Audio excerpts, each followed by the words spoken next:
Welcome to the Jill on Money Show. It's Monday, January 16th. It's Martin Luther King Day. And I hope that you are having a good day off and that after you have listened to this, you do something to think about Martin Luther King Day. Or maybe you want to stop right now, do it, and then come back to this.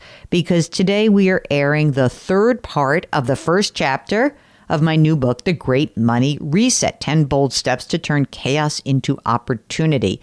As I see it, this book is really an outgrowth of this program. It is about so many of the conversations that I've had with you over the years on this program, on my radio show, and it has been such a pleasure to be able to create something that came out of us, out of our community. And so I am here to present the third part of the first chapter for The Great Money Reset. If you want to pre-order it, you can do that at our website, jillonmoney.com. Okay, here is the third part. When you think of backup plans to go with your various scenarios, best case, middle case, worst case, don't just sketch them out. Do the legwork to put those plans in place so they're there if you need them. I didn't just say, oh, I'll go back to financial planning if a career in media doesn't work out. I contacted a friend of mine who owned a financial planning and investment management firm, told him of my plans, and asked if I might come to work for him if media didn't work out for me. To my delight, he told me that I always had a job if I ever needed one. Do you think that took some of the pressure off? Abso-friggin-lutely. If you're married or otherwise partnered, there's an additional wrinkle to consider when running through the Fabulous Five and envisioning specific scenarios. What can your spouse or partner tolerate? You might be able to swallow making 50% a year less than you currently do, or slashing your discretionary spending by $1,000 a month to make the numbers work, or taking retirement at age 68 instead of age 62. But does your significant other feel similarly? If not, you might be in for some trouble, such as an unforeseen and unwanted change in your relationship status if you go ahead with a big move. When I moved to New York, I initially landed a salaried job with CBS, even though I dreamed of working for myself. A few years later, when I had a chance to do similar work in media but operate as a freelancer, I jumped at it. Knowing that the lack of guaranteed income might stress out my partner, I promised her that no matter what happened, I would pull in at least a certain minimum income as a freelancer. If I couldn't, I would reconsider that choice. This helped her feel good about my shift to working for myself. Happily, I've always been able, knock on wood, to live up to my end of the bargain. It hasn't hurt that she's achieved more financial stability in her career as well. So far, I haven't said much about an obvious option available to you. Staying precisely where you are and gutting it out for a while longer. I want to encourage you to move toward your dreams and to battle the forces of fear and inertia that might hold you back. But in some circumstances, staying put and gutting it out is in fact the best answer.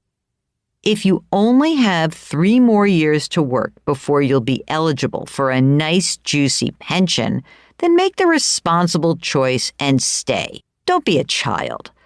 Of course, if staying a minute longer will result in a nervous breakdown or worse, then yes, leaving would be the more responsible choice.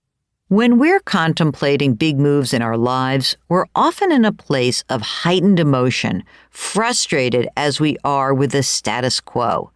One of the best reasons to crack open a pink notebook and take stock of your finances is precisely to give your emotions a chance to cool.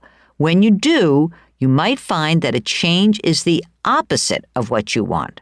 During the first year of the pandemic, a good friend of mine came very close to ending a 25-year relationship.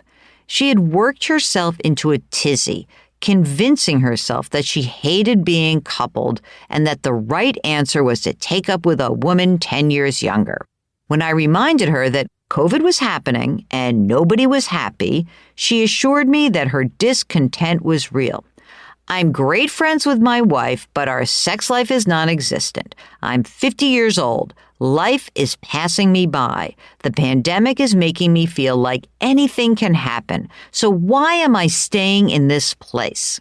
She didn't start a pink notebook, at least not that I'm aware of, but she did step back and consider the financial consequences of divorce at her age. She also, to her credit, went into serious therapy and convinced her wife to begin marriage counseling. In the end, she decided that even if their sex life would never meet her expectations, she did love her wife and would find the most happiness if she stayed. So she did. Bottom line, don't be afraid to blow things up, but please don't do it if you don't have to or if you shouldn't. The power of taking stock. When Ross from Texas told me he had a hankering to leave his dumb old corporate job, but wanted help thinking it through, I was more than happy to oblige.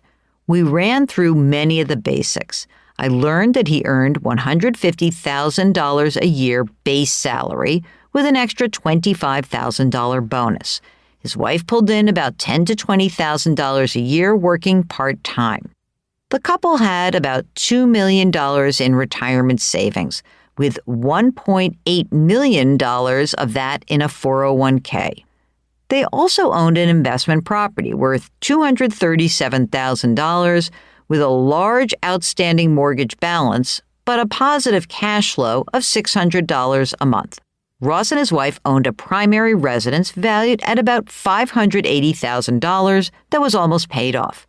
Just another $55,000 to go, and they planned to stay in that house if he left corporate America. Finally, they had amassed a decent-sized emergency fund of $65,000.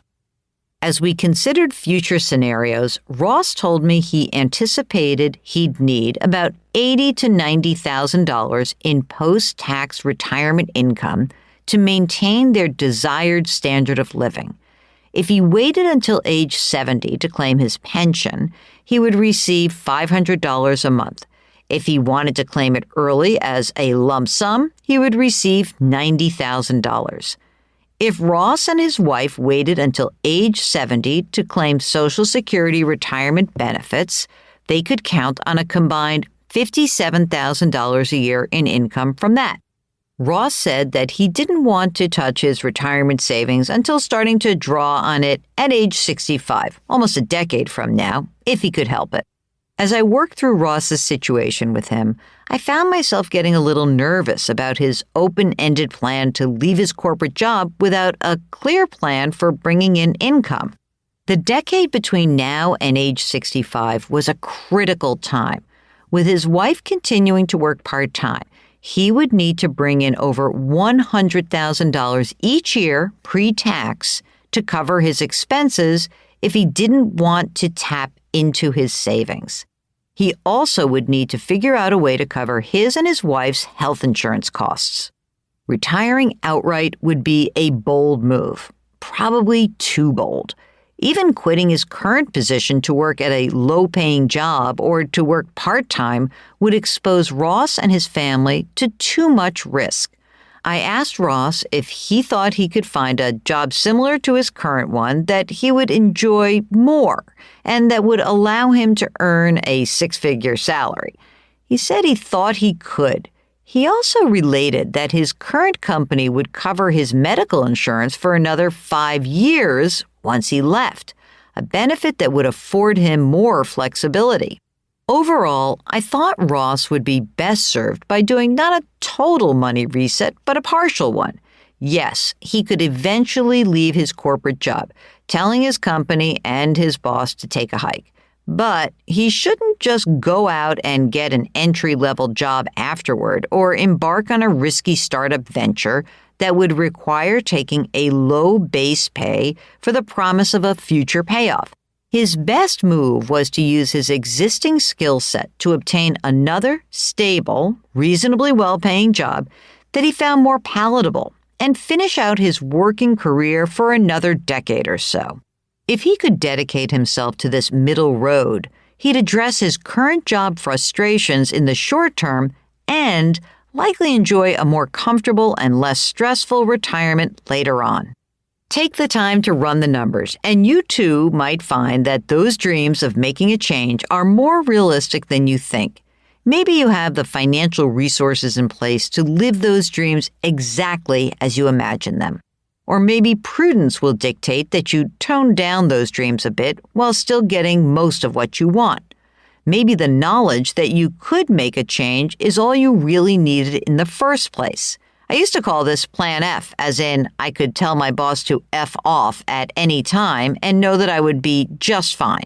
Regardless, taking stock of your financial life gives you more control, allowing you to take smarter, more thoughtful, and perhaps more nuanced risks.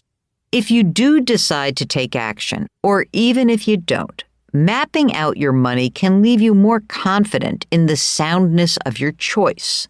Since others in your life might be offering their, sometimes unsolicited and conflicting, advice, performing an analysis allows you to cut through any confusion you might be experiencing and to feel empowered. Ross now knows he can afford to leave his job with the caveats just mentioned. As described in the introduction, Melissa knew she could take the big, for her, step of quitting and putting her career on pause for the first time in 15 years because she had run the numbers. When her parents confronted her with their doubts, she had actual data to reassure them and herself. Many of us somehow feel we lack permission to make a change. I hereby grant you that permission on one condition. Get your numbers straight. I don't know if a great money reset or some lesser version of one is right for you, but you don't know it either unless you stop dreaming for a moment, sit your butt down, and do the math. Rock the reset. Take an honest look at your finances before you leap. Focus your analysis on the fabulous 5: resources, liabilities, housing situation, spending, outstanding obligations. Create best case, middling, and worst case scenarios for the future, and consider taking incremental steps rather than a single big leap. Well, thanks for listening. I hope this 3-parter has gotten you psyched to pre-order the book. You will find that there are a lot of valuable tips and steps and a framework that will help you turn chaos into opportunity, that will give you a framework to make a great money reset in your life. So all the information is directly on the website, jillonmoney.com. Pre-order there. You can always ask us a question anytime at the website, jillonmoney.com. Just click the Contact Us button. Put your hands metaphorically on someone's back. Someone needs you today, I can tell you that. Change your work, change your wealth, change your life. Thank you for listening. We'll talk to you tomorrow.